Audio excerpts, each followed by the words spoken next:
میں نے ان سے کہا کہ ہمارے خاندان میں شرک بالکل ہی نہیں ہے، نہیں تو دیکھا جائے تو کتنی بڑی مصیبت ہے۔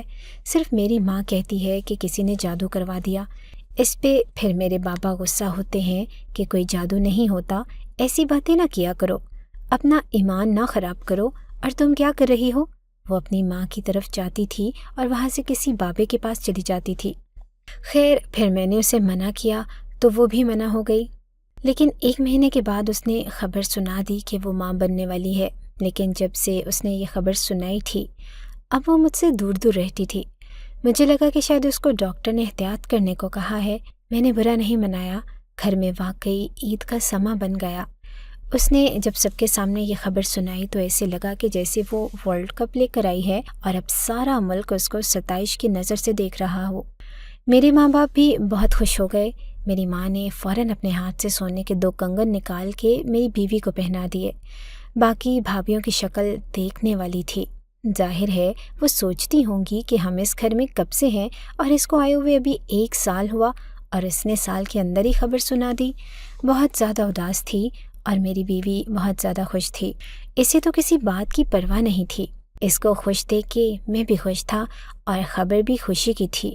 کوئی دکھ کی بات تو نہ تھی، لیکن 1-2 ہفتے کے بعد مجھے میری بیوی کے پاس سے بہت ہی گندی بدبو آنے لگی۔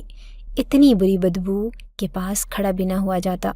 ویسے تو ہر انسان کی ہی اپنی ایک بو ہوتی ہے، اگر وہ صاف ستھرا رہے تو نہیں آتی، لیکن یہ ایسی بدبو تھی کہ جس کو میں بالکل بھی برداشت نہیں کر پا رہا تھا۔ میں نے کہا کہ کیا کرتی ہو تم؟ جب سے ماں بنی ہو کیا تم نے نہانا چھوڑ دیا ہے؟ کہیں کسی پیر کی بات میں تو نہیں آ گئی کہ نہانا نہیں ہے؟ اس نے کہا کہ ایسا کون سا پیر ہے جو یہ کہے گا کہ تم نے نہانا نہیں؟ میں نے کہا کہ ہوتے ہیں کچھ پیر فقیر ایسی باتیں کرتے ہیں کہ گندگی میں رہنے سے مرادیں پوری ہو جاتی ہیں۔ وہ کہنے لگی کہ آپ نے کیا مجھے ایسا سمجھ رکھا ہے؟ میں بالکل بھی شرک نہیں کرنے والی، میں ماں بننے والی ہوں۔ جو میں سوچوں گی ویسے ہی میرے بچے کی تربیت ہوگی۔ ہمارے گھر میں تو یہ معاملات تھے کہ کسی کی زبان سے یہ لفظ نہ نکلا کہ بیٹا ہی ہونا چاہیے۔ وہ کہتے تھے کہ بس بیٹا ہو یا بیٹی ہو، صحت والا ہو، کیونکہ اس گھر میں تو کسی کے بچے ہی نہ تھے۔ ایسے میں اگر بیٹی بھی ہوتی تو وہ سب کی آنکھوں کا تارا ہوتی۔ مجھے بھی بیٹا بیٹی کا کوئی مسئلہ نہ تھا، پر میری بیوی ہمیشہ یہی کہتی تھی کہ میرا بیٹا آنے والا ہے، میرا بچہ آنے والا ہے۔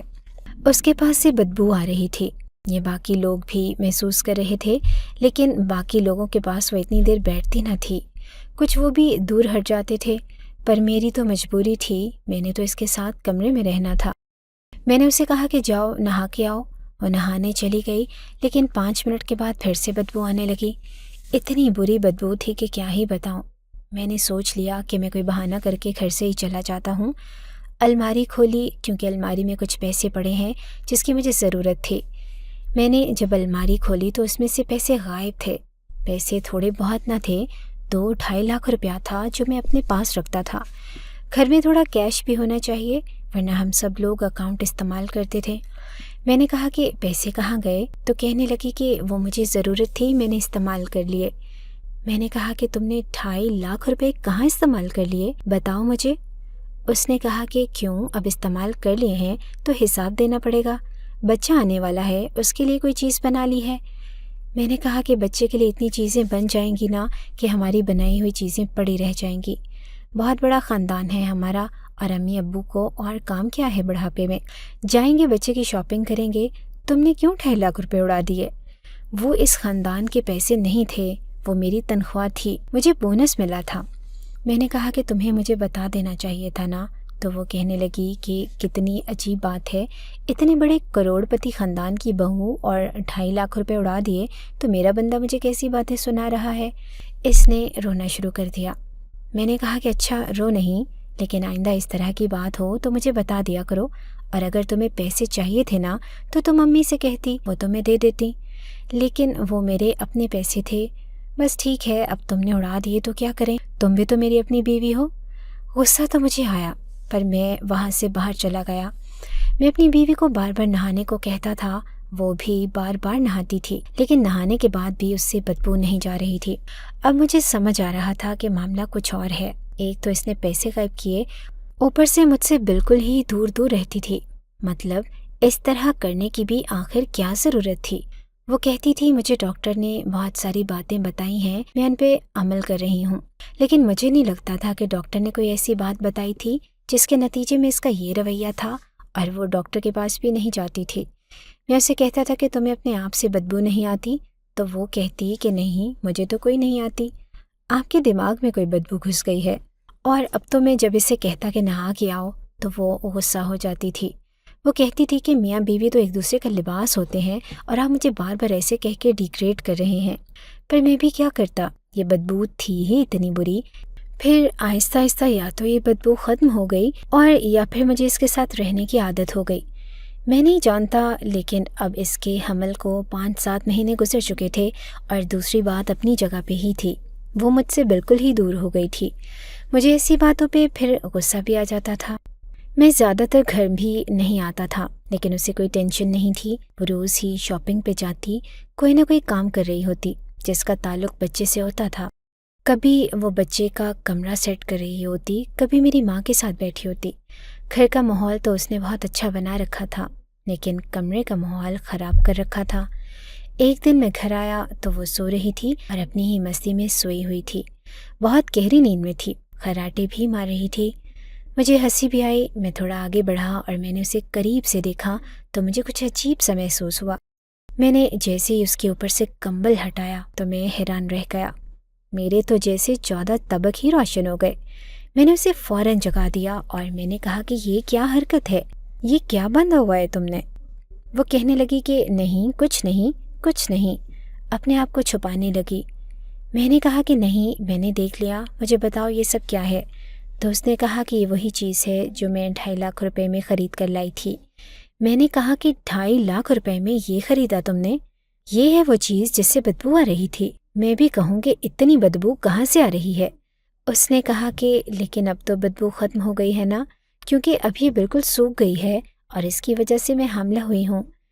میں نے کہا کہ تم نے پہلے مجھ سے جھوٹ بولا، میرے پیسے اٹھا کر استعمال کیے، کسی نے تمہیں بیوقوف بنایا، اس کے ہاتھوں تم بیوقوف بن گئی اور اب تم شرک بھی کر رہی ہو۔ یہ کیا حرکتیں کر رہی ہو؟ ایسے مت کرو، نہیں تو اللہ گناہ دے گا، کیونکہ شرک کی کوئی معافی نہیں ہے۔ اس نے کہا کہ اللہ گناہ نہیں، رحمت دے گا، ہمیں نعمت دے گا، بیٹا دے گا، ہمیں بیٹی بھی ہوگی تو کوئی مسئلہ نہیں، لیکن میں نے بیٹا مانگا ہے اللہ سے، اور پھر جو اس گھر میں آج تک نہیں ہوا وہ اب کیسے ہوگا؟ میں حاملہ ہوئی ہوں، میں اس گھر کو وارث دوں گی۔ پتہ ہے ابو کیا کہہ رہے تھے کہ اگر بیٹا پیدا ہوا تو وہ مجھے ہیرے کا سیٹ بنا کے دیں گے، اور اگر بیٹی پیدا ہوئی تو سونے کا، لیکن سیٹ تو ملے گا نا مجھے۔ اور امی بھی کہہ رہی تھیں کہ ان کنگن کے ساتھ تمہیں 14 چوڑیاں بھی بنوا کے دوں گی، اور پتہ ہے آپ کی بھابیاں مجھ سے کتنی جلتی ہیں۔ میں نے کہا کہ بند کرو اپنی یہ باتیں، تمہاری اس طرح کی سوچ رہی تو بچہ بھی تمہارے جیسا پیدا ہوگا، ابھی اس چیز کو اتارو اور پھینک کے آؤ کوڑے میں۔ اس نے کہا کہ کبھی بھی کوڑے میں نہیں پھینکوں گی، اس کی وجہ سے یہ سب کچھ ہوا ہے، آپ کو میرے پاس نہیں آنا تھا، نہ آئے، آپ کو اس لیے تکلیف ہو رہی ہے نا کیونکہ میں آپ سے دور ہو گئی ہوں۔ میں نے کہا کہ میں نے کس عورت سے شادی کر لی، میں اسے کیا سمجھا تھا اور یہ کیا نکلی؟ یہ تو اس گھر میں آ کر گویا پاگل ہی ہو گئی ہے۔ جائیداد کے پیچھے اس کا دماغ گھوم گیا کہ وارث دوں گی تو جائیداد مجھے مل جائے گی، اور اس نے اس طرح کی عجیب و غریب حرکتیں کرنی شروع کر دی تھی۔ میں سوچ بھی نہیں سکتا تھا کہ وہ عائشہ جس سے میں نے محبت کی تھی اور جس کے لیے اپنے گھر کے اصولوں کو بھی توڑا تھا، وہ ایک ایسی روایتی عورت نکل آئے گی جس کی باتیں سن کے میرے سر میں درد کے سوا اور کچھ نہیں ہوگا۔ میں نے اپنے طور پہ پتہ بھی کروایا کہ میری بیوی کس کے پاس گئی تھی۔ مجھے ٹھیک سے پتہ تو نہیں چلا، پر جتنے لوگوں کے نام پتہ چلے تھے ان کے بارے میں یہ معلوم ہوا تھا کہ یہ سب لوگ جھوٹے ہیں اور ایسی کوئی بات نہیں ہے۔ ایک دن میں نے اپنی بیوی کو فون پہ باتیں کرتے ہوئے سن لیا، جب کسی عورت کے ہاں بچہ پیدا ہونے والا تھا تو اس کی زبان پر زیادہ تر دعائیں ہی رہتی ہیں کہ اللہ خیر کرے، خیر سے بچہ آ جائے، صحت اور زندگی والا ہو، لیکن وہ کسی سے فون پر کہہ رہی تھی کہ میں نے تو پہلے سے ہی یہ جنگ جیت لی ہے، میرے ہاں بیٹا پیدا ہوگا، وہ بھی اس گھر کا پہلا وارث۔ میں تو لڑکے کی پسند سے آئی تھی نا، اس لیے مجھے بڑی باتیں سنائی تھی۔ اب ان چاروں کے منہ ایسے زمین پر لگیں گے کہ دنیا دیکھے گی۔ جب مجھے میری ساس اور سسر سونے سے لاد دیں گے تو یہ سب کھڑی ہو کر میرے سامنے پانی بھریں گی، ان کو بھی پتہ چلے گا کہ قسمت کس کو کہتے ہیں۔ اور پھر یہ کوئی چھوٹی بات تو نہیں ہے نا، ہاں بیٹا ہی ہوگا، انہوں نے کہا تھا کہ بیٹا ہی ہوگا، 2.5 لاکھ روپے دیے ہیں میں نے، کوئی مذاق نہیں ہے، کوئی چھوٹی موٹی رقم نہیں ہے، گارنٹی دی ہے ان لوگوں نے۔ میں حیران رہ گیا کہ مجھ سے کیسے غلطی ہو گئی تھی۔ میں نے اس عورت کو جج کرنے میں کتنی بڑی غلطی کر دی۔ اس کی زبان پر تکبر کا زہر اگل رہی تھی۔ اب تو میں ہی اللہ سے دعائیں کرنے لگا کہ اس سب کو اس کی نادانی سمجھ کے معاف کر دے، لیکن ایسی کیسی نادانی؟ اس کی کوئی چھوٹی بچی تو نہیں تھی وہ۔ خیر، وقت گزرنے لگا اور آخر کے 2 مہینے بھی گزر گئے۔ آخری 2 مہینوں میں اس کی طبیعت بہت زیادہ خراب تھی۔ اس نے ایک اور حرکت بھی کی تھی کہ وہ کسی ڈاکٹر کے پاس نہیں گئی تھی، اور اگر گئی بھی تھی تو اس نے الٹرا ساؤنڈ وغیرہ نہیں کروائے تھے۔ 1-2 دفعہ ہی ڈاکٹر کے پاس گئی، اور شروع میں 2-3 الٹرا ساؤنڈ کروانے کے بعد کسی نے اس کو کہہ دیا کہ یہ شعاعیں بچے کے لیے اچھی نہیں ہوتی۔ تب سے اس نے الٹرا ساؤنڈ نہ کروایا۔ ابھی آپ لوگوں کو کہانی سناتے ہوئے میں اس بات کا ذکر کر رہا ہوں، لیکن مجھے بھی اس وقت یہ بات کوئی اتنی زیادہ عجیب نہیں لگی تھی، اور پھر ہمارے گھر میں ایسا کوئی بھی نہیں تھا جس کا بچوں کو پیدا کرنے کا بہت تجربہ ہو۔ میری ماں نے 5 بیٹے پیدا کیے تھے، لیکن اس زمانے میں پیدا کیے تھے جب بچے گھروں میں ہی پیدا ہوتے تھے۔ اب آج کل کی چیزوں کے بارے میں میری ماں کو کیا پتہ تھا کہ الٹرا ساؤنڈ ہوتے ہیں، ٹیسٹ ہوتے ہیں، ڈبلر الٹرا ساؤنڈ ہوتا ہے، پتہ نہیں کون کون سی چیزیں نکلی ہوئی ہیں، اور میری بھابھیوں کے ہاں اولاد ہو ہی نہیں رہی، اس لیے ان کو بھی زیادہ تجربہ نہیں تھا۔ وہ ویسے بھی میری بیوی کے معاملے میں نہیں بولتی تھیں۔ ایک دن میری بڑی بھابھی نے اس کو کہہ دیا کہ تمہیں شروع کے دنوں میں پپیتا نہیں کھانا چاہیے، بچے کے لیے اچھا نہیں ہوتا۔ تو وہ اس بات پر بھی غصہ کر رہی تھی کہ مجھے غلط مشورے دے رہی ہیں۔ اس فروٹ میں تو بڑی غذائیت ہوتی ہے، بڑی طاقت ہوتی ہے۔ بعد میں جب نیٹ سے سرچ کیا تو پتہ چلا کہ واقعی ایسی بات ہے۔ پھر چپ ہو گئی تھی۔ تب سے اس کے معاملے میں کوئی نہیں بولتا تھا، کیونکہ اس نے بڑی بھابھی کو سیدھا کہہ دیا تھا کہ آپ تو میرے بچے کو مارنا چاہتی ہیں تاکہ آپ لوگوں کی عزت نہ خراب ہو۔ اس لیے اب میری بیوی کے ساتھ کوئی نیکی بھی نہیں کرنا چاہتا تھا۔ آدھی رات کو اس کی طبیعت خراب ہوئی تو ظاہر ہے گھر کی عورتوں نے ہی اس کی مدد کرنی تھی۔ وہ سب لوگ اسے ہسپتال لے کر گئیں۔ ڈاکٹر نے بتایا کہ کیس نارمل ہے، ایسی ویسی بات نہیں ہے، آپ لوگ پریشان نہیں ہوں۔ پھر بھی سب لوگ آگے پیچھے پھر رہے تھے۔ اس نے ایک دفعہ بھی کسی بھابھی کو یہ کہہ کے تسلی نہیں دی کہ اس گھر میں بچہ آئے گا تو آپ سب کا بھی ہوگا۔ وہ کہتی تھی کہ بس میرے بچے کو کوئی نظر نہ لگائے، کوئی نظر ہی نہ لگا دے، سب اپنے کام سے کام رکھیں، میرا بچہ میں نے ان کے لیے پیدا نہیں کیا۔ میرے بھائیوں کو بھی بچوں کا بہت شوق تھا، وہ بھی بار بار کہتے تھے کہ آپ کا بچہ ہماری بھی اولاد کی طرح ہوگا۔ تو وہ کہتی تھی کہ نہیں، اولاد کی طرح نہیں ہوگا، بس آپ لوگوں کے ساتھ اس کا رشتہ ہوگا جس کو میں ختم نہیں کر سکتی ہوں، لیکن زیادہ حق جتانے کی ضرورت نہیں ہے۔ میری بیوی نے سب کے دل دکھائے تھے، یہاں تک کہ میری ماں کا بھی۔ ان کو بھی اس نے الٹی باتیں کی تھی اور کہا تھا کہ آپ باتیں تو بڑی کر رہی تھیں کہ اگر آپ نے بھی میرے ساتھ اچھا معاملہ نہیں کیا تو میں آپ کے پوتے کو لے کر اس گھر سے چلی جاؤں گی۔ اور تب میری ماں کو یہ بات بڑی بری لگی تھی، کہتی تھی کہ وہ بچے کے ساتھ کھیلنا چاہتے ہیں، اور اس نے پہلے ہی دھمکی دے دی تھی کہ میں اس کو لے کے چلی جاؤں گی۔ خیر، ہم لوگ ڈاکٹر کے پاس گئے اور بچہ اس دنیا میں آ گیا، لیکن ان سے پہلے مجھے ڈاکٹر کے چیخنے کی آوازیں آئیں اور کسی کے کہنے کی بھی آواز آئی کہ ڈائن پیدا ہوئی ہے، ڈائن۔ ہم لوگ یہ سن کے حیران رہ گئے کہ کیا پیدا ہوئی ہے۔ جب بچے کی طرف دیکھا تو سمجھ آ گیا کہ وہ لوگ اسے ڈائن کیوں کہہ رہے تھے۔ ڈاکٹرز کی بھی چیخیں نکل گئیں اور وہ لوگ بھی سجدے میں گر گئے، کیونکہ سب کہہ رہے تھے کہ بچہ پیدا ہوا ہے لیکن اس کے اندر ڈائن ہے۔ چونکہ پرانی کہانیوں میں یہ بات صاف طور پر بتائی گئی ہے کہ بلیوں کو جہنم کا رکھوالا سمجھا جاتا تھا۔ مصر کے لوگ بلیوں سے بہت ڈرتے تھے، اور میری بیوی نے جو بلی کی نال اپنے پیٹ پر 9 مہینے تک باندھی رکھی تھی، اس کا نتیجہ یہ نکلا تھا کہ ہمارا بیٹا جو اس دنیا میں آیا اس کی شکل بالکل بلی کی طرح تھی۔ اس کے جسم پر بہت بال بھی تھے۔ ڈاکٹر نے کہا کہ یہ بال تو چھٹ جائیں گے، لیکن اس کی ایک آنکھ گولڈن کلر کی تھی اور ایک آنکھ نیلے کلر کی تھی، جیسے کسی بلی کی ہوتی ہے، اور کہتے ہیں کہ ایسی بلی بہت ہی نایاب ہوتی ہے، اور جو ایسی بلی ہوتی ہے وہ بلی نہیں بلکہ ایک ڈائن ہوتی ہے۔ انہوں نے کہا کہ یہ بچہ ایک ڈائن کی روح لے کے پیدا ہوا ہے، کیونکہ آج وہ دن تھا جس میں چاند نہیں نکلتا، اور یہ دن کئی سالوں میں ایک دفعہ آتا ہے، جسے ہندو اماوس کی رات بھی کہتے ہیں۔ یہ ساری باتیں بھی اسی شرک اور تہمت پرستی سے جڑی ہوئی تھیں جس کے میں خلاف تھا، لیکن بچے کو دیکھ کر سبھی لوگ بہت زیادہ حیران تھے۔ میری بیوی تو کچھ بول ہی نہیں رہی تھی، اس کو تو جیسے صدمہ ہی لگ گیا۔ اس کی نارمل ڈیلیوری ہوئی، لیکن حالت اتنی بری ہو گئی کہ اسے ICU میں شفٹ کرنا پڑ گیا۔ اس کو سانس لینے میں تکلیف ہو رہی تھی۔ مجھے اپنی بیوی کی فکر پڑ گئی کہ میں جانتا تھا کہ اس نے جو کچھ بھی کیا ہے نادانی میں اور جنون میں آ کر دیا۔ بچے کی صحت ٹھیک تھی، وہ ٹھیک سے سانس لے رہا تھا۔ جب میری ماں کی گود نے بچہ پکڑایا تو وہ بھی ڈر گئی اور باقی ساری بھابیاں بھی ڈری ڈری سی نظر آنے لگیں۔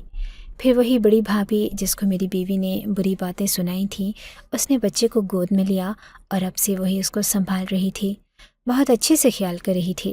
وقت گزرتا گیا، بچے کے جسم پر جو بال تھے وہ واقعی ایسے جھڑ گئے کہ جیسے کبھی تھے ہی نہیں، لیکن اس کی آنکھیں ابھی بھی اسی طرح کی تھی اور چہرے کے نئے نقش بھی دیکھ کر صاف پتہ چلتا تھا کہ بچے کی شکل بلی سے ملتی ہے۔ میری بیوی کا سارا غرور ختم ہو گیا، وہ کچھ بھی نہیں بولتی۔ ہم لوگ پھر بھی اسے کوئی بات نہیں کہتے کہ اسے برا لگے گا، لیکن وہ دل ہی دل میں بہت جلتی رہتی ہے۔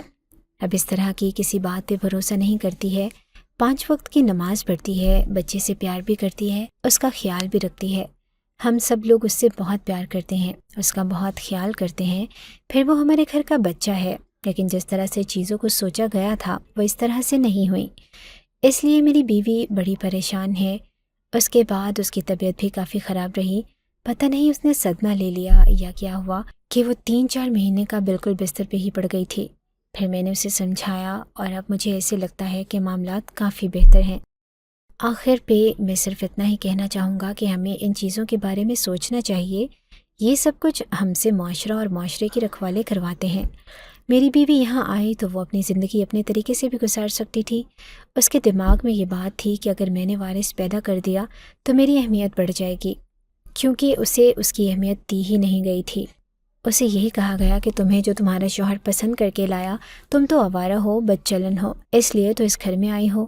تو پھر اس نے اپنے آپ کو اچھا ثابت کرنے کے لیے اس طرح کی باتیں سوچ لی اور اس طرح کی حرکتیں کی۔ آپ لوگ بتائیں کہ آپ کو کیا لگتا ہے کہ میری بیوی کو بہت اچھا سبق مل گیا؟ وہ بالکل ویسی لڑکی بن گئی ہے جس کے ساتھ میں نے اپنی زندگی گزارنے کا ارادہ کیا تھا، اور مجھے لگتا ہے کہ وہ اس سے بھی زیادہ اچھی انسان بن گئی ہے، اور اب ساری زندگی ہماری اچھی ہی گزرے گی۔ ہمارے بیٹے کے لیے معاملات کچھ خراب ہو سکتے ہیں، کچھ لوگ اس کو چڑھا بھی سکتے ہیں، تنگ بھی کر سکتے ہیں، لیکن کیا پتہ کہ اس کے ساتھ آگے چل کے کیا ہوگا۔ جب تک ہم اس کے ساتھ رہیں گے، اسے اس معاشرے سے بچانے کی کوشش کریں گے اور ایک اچھا اور مفید شہری بنانے کی بھی کوشش کریں گے۔ باقی آپ لوگ بتائیں کہ اس طرح کے پیروں فقیروں کو انسان کیا کہے، کیونکہ اگر ان کو پکڑ کے ایک جگہ سے اٹھا دیا جائے تو وہ کہیں اور جگہ پر جا کر بیٹھ جائیں گے۔ جب تک جہالت ختم نہیں ہوگی، ان کی دکانداری تو چمکتی ہی رہے گی۔ اس لیے ہمیں جہالت کو ختم کرنا ہے، جو کہ اتنا آسان نہیں، کیونکہ سب سے بڑی جنگ ہمیشہ جہالت سے ہی ہوتی ہے۔ اگر آپ کو ہماری یہ کہانی اچھی لگی ہے تو ہماری کہانی کو لائک کیجیے، اور اس طرح کی مزید کہانیاں سننے کے لیے ہمارے چینل کو سبسکرائب کیجیے۔ کہانی سننے کا شکریہ۔ آپ سے ملاقات ہوگی اگلی ویڈیو میں، تب تک کے لیے اللہ حافظ۔